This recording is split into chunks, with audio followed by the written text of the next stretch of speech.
Oui Vincent, alors avant d'aller débusquer des champignons comestibles, je vous propose qu'on s'intéresse de plus près aux champignons en général, car finalement c'est assez peu connu du grand public. C'est un être vivant un petit peu à part, mais pour en apprendre plus, je retrouve Jean-Luc, vous êtes président de la Société mycologique du Haut-Rhin.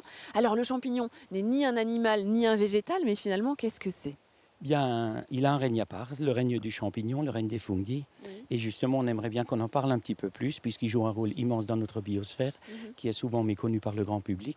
Donc, on parle des 3 F, flore, faune et fonge. Eh bien, c'est chose faite aujourd'hui, nous allons en parler. On va d'ailleurs se mettre à hauteur de champignons. Par exemple, pour mieux comprendre leur rôle, quel est le rôle de ces champignons?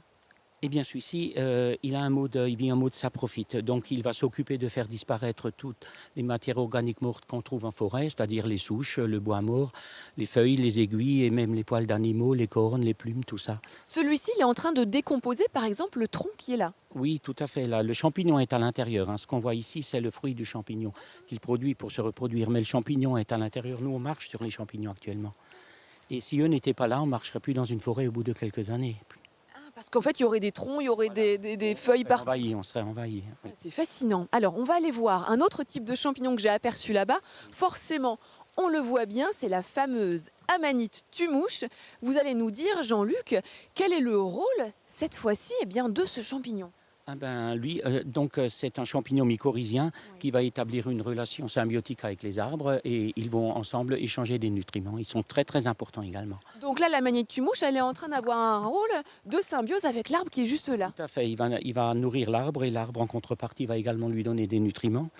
On a également découvert que les champignons servaient à communiquer, aidaient les arbres à communiquer, puisque nos scientifiques ont découvert quand même que les arbres communiquent entre eux actuellement. D'accord. Et le champignon a un rôle là-dessus. Eh bien, c'est fascinant. Merci Jean-Luc de nous en apprendre plus sur le rôle de ces champignons. On a vu les saprophytes, les mycorhiziens, il y a également les parasites. C'est fascinant, le règne des fungi.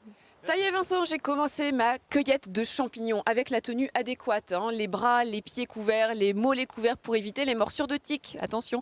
Aujourd'hui, je serai accompagnée par Thomas. Thomas, vous êtes mycologue. Alors, déjà, où trouver des champignons comestibles? Alors les champignons comestibles, on les trouve partout. On les trouve dans les prés, dans les jardins, on les trouve dans la forêt, parce que beaucoup de champignons comestibles sont en association avec les arbres. D'accord. Bon, il y a le facteur météo qui est important aussi. On vient généralement après une bonne pluie. Ah oui, très important, 80% du champignon, c'est de l'eau. Donc le facteur pluviométrie est très important. Également le facteur thermique, hein. La température, c'est aussi un facteur de pousse. Il faut qu'il y ait un choc thermique. Hein. Oui, c'est préférable. Ah, bah alors là, je comprends mieux pourquoi vous m'avez amené ici, Thomas. Regardez, ça c'est mon champignon préféré, des magnifiques cèpes. Eh bien, je suis équipée, j'ai pris mon petit couteau. Alors le couteau, c'est plutôt pour après, pour nettoyer votre champignon. En général, pour les ramasser, hein, on le saisit à la base et on effectue un mouvement de torsion. Voilà, effectivement, ce sont des cèpes, donc avec les pores, hein, contrairement aux lamelles. Et donc là, à ce moment-là, pour les ramasser, vous pouvez très bien dégager la terre qui est à la base du pied. Mais je ne coupe pas forcément le bas du pied là. Alors, si on n'est pas sûr de son espèce, il vaut mieux laisser le champignon intact afin de pouvoir le donner à un spécialiste si on a un doute pour une identification. On rappelle, les spécialistes, ce sont les pharmaciens mycologues ou les sociétés de mycologie comme la vôtre. Bon, bah écoutez, moi je vais continuer mon petit ramassage de cèpes, merci. Il y en a 2 autres là, des tout petits cèpes. Et puis on va pouvoir continuer. Alors, vous avez reconnu les cèpes, mais vous avez raté, Hélène, un champignon comestible juste avant.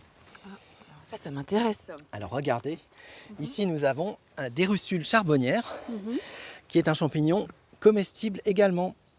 Et contrairement au cèpe, il a des lamelles. Alors moi, quand il y a des lamelles, généralement, je n'y vais pas. Comme ça, je suis sûre de ne pas me tromper. Ah mais c'est un tort parce qu'il y a beaucoup de champignons comestibles qui ont des lamelles. Donc les russules ont cette particularité d'avoir le pied qui casse comme de la craie en fait. Vous voyez, il n'y a pas de fibre dans le pied.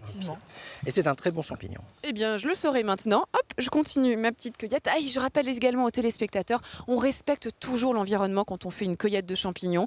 On ne ramasse que pour sa consommation personnelle et on évite de shooter, d'écraser des champignons. Ils ont tous un rôle ici dans la forêt. Allez, il m'en reste encore une ici.